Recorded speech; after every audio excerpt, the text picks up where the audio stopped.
안녕하세요 구독자 여러분들, 프로토 승부식 66회차 추천 영상으로 찾아온 S버프입니다. 이번 66회차에서는 K리그 1의 성남과 전북 경기, 그리고 K리그 2의 대전 경남, 그리고 MLS에서 뉴잉글랜드, 필라델피아, 뉴욕 레드의 경기, 이렇게 총 5경기를 분석해 드리도록 하겠습니다. 먼저 첫 번째 경기는 성남과 전북 경기인데요. 팀 성남은 FA 포함해서 12경기 무승부진이죠. 그런데 최근 부진을 벗어나며 연승까지 거뒀는데, 이게 좀 권경원이 합류한 다음에 안정적인 수비 라인을 바탕으로 뮬리치의 역습으로 승리해왔죠. 인천을 상대로는 경기는 우세하게 지배했는데, 공격 진영에서 인천이 뮬리치를 굉장히 봉쇄를 잘했어요. 골 넘어서지 못하면서 득점을 못했죠. 밀리치는 집중 견제에도 최대한 버텨내고 슈팅하고 원톱다운 모습을 보여줬습니다. 후반 이규성을 빼고 마상호를 투입하면서 리차드를 수비형 미들로 올리고 마상호를 3백으로 배치를 했는데 역효과였죠. 리차드가 역습을 저지하는 과정에서 경고를 받으며 다음 경기 결장이 예정됐습니다. 안정적인 수비 밸런스는 좋지만 뮬리치의 역습과 세트피스 외에는 효과적인 공격 전술이 없어요. 지금 뮬리치가 10골 기록하고 있는데, 뮬리치 외에는 다른 선수들이 전부 다 한 골밖에 없어요. 이선 자원들, 특히 정석화와 같은 동료들의 분전이 필요한 상황입니다.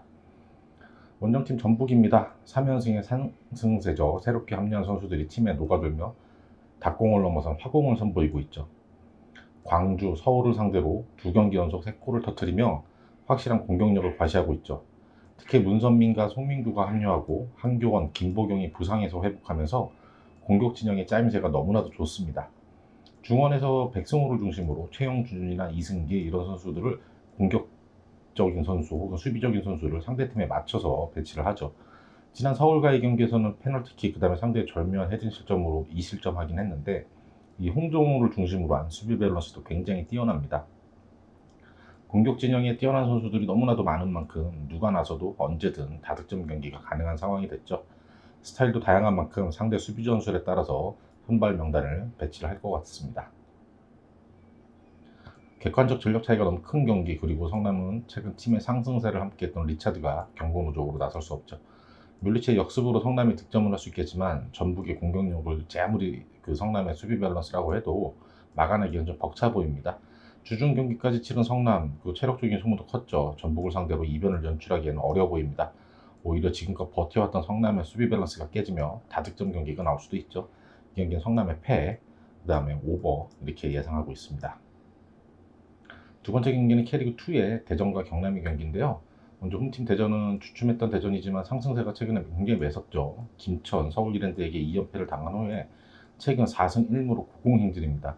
1무승부도 무승부를 많이 거두는 전남 원정에서 거뒀던 무승부죠. 대전은 K2에서 가장 호화스러운 멤버를 보유하고 있죠. 이진현, 이현식, 작년까지 1부에 뛰던 선수예요. 마사도 강원에서 1부에 있다 왔고, 박진섭, 그다음에 알리바이프, 이 선수도 서울에 있다 왔죠. 이런 선수들이 미드필드에 배치돼요. 이거 미드필더만 놓고 보면 거의 1부 리그급 스쿼드죠.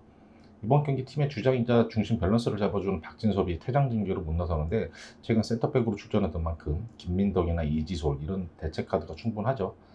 최전방에 바이오가 아직 득점이 없습니다. 빵골로 부진한데 박인혁의 컨디션이 최근 좋고, 부상에서 회복한 김승섭의 폼도 굉장히 좋아요. 교체 멤버로 후반 투입되는 신상은의 저돌적인 돌파도 인상적이고, 원기정도 좋은 공격 자원이죠. 원체 스쿼드가 좋은 만큼 상승세가 꺾이기는 힘들어 보입니다. 이 없이 잇몸으로 어떻게든 버텨내고 있는 경남이죠. 2부 리그 팀 중 좋은 스쿼드를 구축하고 있지만 감독이 추구하는 전술을 선수단이 구현하지 못하는 모습이에요. 결국 이정엽이 팀을 떠났지만 여름 이적 시장에서도 만족할 만한 영입은 없었고, 오히려 어려운 상황에 부상자들이 속출했죠. 황일수는 시즌이 아웃됐다는 보도가 있었고, 이강선, 수비의 중심인 이강선도 부상입니다. 지난 경기 부산을 상대로 간신히 승리했는데, 경기 후에 나온 보도에 따르면 센터백 김영찬도 부상이 의심되는 상황이라고 합니다. 수비형 미드필더 이우혁이 센터백으로 내려서서 플레이하는 상황에서 김영찬까지 부상이 확정된다면 굉장히 치명적이겠죠. 전방에서 윌리안이 개인 기량으로 공격을 풀어내지만 마침표를 찍어줄 선수가 없습니다. 역습의 속도는 빠르고 좋지만 전체적인 경기 장악력은 떨어지는 편이죠. 여름이 지나면서 호화 스쿼드의 경기력이 발휘되고 있는 대전입니다. 많이 뛰고 강한 압박, 또 빠른 공수 전환, K리그2 팀 중에서는 그래도 축구 스타일이 재밌게 구사하는 팀이죠. 다만 최전방 바이오가 무득점으로 부진하지만 미드필드진의 짜임새로 경기를 지배합니다. 경남은 부상자들이 속출하며 갑갑한 상황이죠. 최근 안양, 김천, 부산을 상대로 2승 1무의 좋은 성적을 거뒀지만 불안불안한 상황이 계속되고 있습니다. 황일수의 시즌 아웃 부상과 수비라인의 줄부상으로 뒷문이 걱정스러운 상황에서 대전에 짜임새 있는 중원과의 그 힘싸움 감당하기 힘들어 보이죠. 대전이 확실한 우세가 예상되는 경기입니다. 올 시즌 앞선 맞대결도 대전이 전부 2대1로 승리했죠. 이 경기 대전의 승리와 오버 예상합니다. 세 번째 경기 MLS 경기인데요. 뉴잉글랜드와 신시내티 경기입니다. 홈팀 뉴잉글랜드는 그 카를로스 힐의 부상 결장, 그다음에 경기 중에 트라우트 하선의 퇴장 악재에도 불구하고 DC의 추격을 따돌리고 연승을 이어갔습니다. 3연승이고 최근 8경기에서 7승 1무 아주 고공행진이죠. 연이은 주중 경기로 주축 선수들을 로테이션하며 경기에 나섰고 결국 신시내티에게 전반 주도권을 내주며 끌려갔습니다. 뭐 후반 북한한, 북사 이런 주전 선수들을 투입하면서 공격의 흐름을 바꿨고 역전에 성공했죠. 북한은 지금 최근에 2경기 연속골로 대표팀 북중미 월드컵 끝나고 복귀한 뒤에 확실히 컨디션을 회복한 모습입니다. 보우와 북산은 이날 경기에서 침묵했지만 경기력이 나쁘진 않았어요. 현지 예상으로는 카를로스 힐의 결장이 이번 경기까지 이어질 것으로 보고 있고 퇴장 징계로 트라우타손도 이번 경기는 결장이 예상되고 있습니다. 원체 그 선수 중에 두터운 만큼 큰 지장은 없을 것 같아요. 원정팀 신시내티입니다. 서부지구 13위에 머물러 있죠. 최근 9경기에서 승리 없이 7무 2패예요. 수비력은 어느 정도 안정세를 잡아가고 있는데 공격이 실마리가 풀리지 않으면 고전합니다. 18경기에서 18골, 경기당 1골에 그치고 있죠. 공격형 미드필더 섀도우 스트라이커로 나서는 아르헨티나 출신의 주장 아코스타는 확실히 수준급 기량을 뽐내며 팀을 끌어가고 있죠. 패스 플레이도 좋고 돌파력도 있고 넓은 시야, 그다음 슈팅, 이게 굉장히 좋은 킥을 갖고 있어서 세트피스에서 이 아코스타의 킥이 위력적이죠. 아코스타라는 출중한 미드필더를 두고도 최전방 공격진의 부진으로 골로 연결되지 못하고 있죠. 최근 상대팀의 퇴장으로 수적 우세로 치른 3경기도 다 무승부에 그치며 승리를 놓쳤습니다. 수비형 미드필더 알란 크루즈도 이번 경기 경고 누적으로 결장이 예정돼 있죠. 서부지구 최다 득점팀과 최소 득점팀의 맞대결이죠. 전체적인 팀 전력의 균형이 맞지 않는 뉴잉글랜드가 너무나 우세한 이쪽을 한쪽으로 치우치는 그런 매치업입니다. 이번 경기 뉴잉글랜드의 주축 선수들의 결장이 예상되지만 대체 자원들이 충분한 상황이죠. 신시내티가 코스타 앞세워서 중원에서 공격을 풀어가려 하겠지만 뉴잉글랜드의 든든한 투 중앙미들이 충분히 막아낼 것 같습니다. 주중 경기 선수들의 체력 감별로 로테이션도 돌렸던 뉴잉글랜드가 홈 경기에서 신시내티에게 잡힐 가능성은 제로에 가까워 보이네요. 뉴잉글랜드의 승리가 확실시되지만 신시내티가 의도적으로 좀 수비적으로 내려서 플레이할 것 같아요. 많은 골이 나오기는 힘들 수도 있습니다. 뉴잉글랜드의 승, 그 다음에 이 경기 언더 예상해 봅니다. 네 번째 경기 필라델피아와 몬트리올 경기인데요. 홈팀 필라델피아가 최근 뉴잉글랜드 클럽 아메리카에게 연패를 당했지만 지난 주중 홈에서 뉴욕시티 상대로 승리를 했죠. 산토스와 카퍼가 투톱으로 나서며 전방에서 높이와 기교가 좋았는데 상대의 공세에 밀리면서 좀 공격적으로 운영하지 못했어요. 상대 슈팅에 골대를 때리는 등 필라델피아에게 운이 좋았던 경기죠. 블레이크 골키퍼가 이날 슈퍼세이브를 무려 7개나 기록했습니다. 파커, 버크 이런 제공권의 장점인 공격수들이 배치되면 확실히 세트피스에서 강한 모습을 보이죠. 중원 미드필더들의 적극적인 수비 가담이 돋보이는 팀입니다. 19실점으로 서부지구 최소 실점팀이죠. 안정적인 수비력, 블레이크 골키퍼의 선방쇼로 홈에서는 리그 8경기 6승 2무 강한 모습을 보이고 있죠. 원정팀 몬트리올이 최근 부진하고 있습니다. 최근 7경기에서 3연패를 당하는 등 1승 2무 4패로 부진하죠. 지난 주중 신시내티 원정에서는 주전 센터백 카마초가 퇴장까지 당하는 불운 속에 간신히 비겨냈죠. 미하일로빅이 공격을 주도하고 있지만 최전방 골게터들의 부진이 굉장히 심각합니다. 수비형 미드필더로 나서는 완야마까지 공격 라인까지 올라가야 조금 위협적인 그림이 연출되죠. 온두라스 국가대표 출신의 측면 공격수 퀴오토도 부상으로 나서지 못하면서 측면에서의 파괴력도 떨어지고 있어요. 이번 부진 이전 팀의 3연승을 이끌었던 토이에가 그나마 골을 좀 터뜨려줬었는데 토이에의 골 소식도 최근 좀 잠잠하죠. 무엇보다 카마초의 퇴장 공백을 메우기가 좀 어려워 보입니다. 최근 주춤하며 순위가 떨어진 필라델피아죠. 주축 선수들 특히 자메이카 3인방의 골드컵 차출로 어려운 시기가 있었습니다. 최근에는 서서히 경기력이 올라오며 시즌 초에 그 짜임새 있는 모습을 보여주기 시작했죠. 확실히 안정적인 미드필드 운영, 그 다음에 수비 라인의 견고함이 좋은 팀입니다.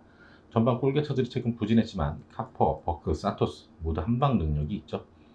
몬트리올은 중원에서 공격적인 움직임이 좋지만 전방에서 마무리를 짓지 못해요. 수비 밸런스가 좋은 편이 아닌데 주전 센터백마저 퇴장 징계로 나서지 못하죠. 여러모로 필라델피아에게 기우는 경기입니다. 두 팀의 최근 맞대결에서 다득점 경기가 많이 나왔었는데 이번 경기는 많은 골이 나오기는 힘들어 보이네요. 필라델피아의 승과 언더 예상해 봅니다. 다섯 번째 경기는 뉴욕 레드불스하고 뉴욕시티 경기입니다. 먼저 홈팀 뉴욕 레드. 최근 7경기 동안 승리가 없었는데 지난 주중 콜럼버스에게 이기며 부진에서 벗어났죠. 크리말라와 파비오는 제공권이 좋은 공격수들인데 이들을 향하는 크로스의 정확도가 좀 많이 떨어졌습니다.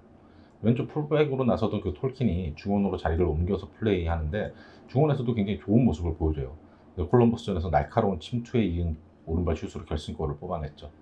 어린 선수들 위주로 팀을 운영하고 있는데요. 톨킨, 카무나, 클라크 이런 10대 선수들이 주축 멤버로 뛰고 있죠. 전체적으로 덤비는 스타일입니다. 좀 그러다 보니 수비 라인이 뒷공간이 한 번에 열리는 그런 상황이 많이 연출되기도 하죠. 그 경기 중 필드에서 선수단을 진정시켜줄 리더의 부재도 좀 보입니다. 어린 선수들이 좀 쉽게 흥분하는 모습을 보여요. 원정팀 뉴욕시티입니다. 최근 리그에서 잠시 주춤하고 있었지만 경기력이 크게 떨어진 상황은 아니에요. 경기 수가 많아지면서 선수들을 로테이션하는 경기들이 좀 있었죠. 지난 주중 경기에서는 전반 초반 메디나의 슈팅이 골대를 때리는 등 운이 따르지 않았습니다. 축이 빠른 템포의 공격 전개로 필라델피아를 괴롭혔는데 필라델피아의 짜임새 있는 수비 조직을 넘어서지 못했죠.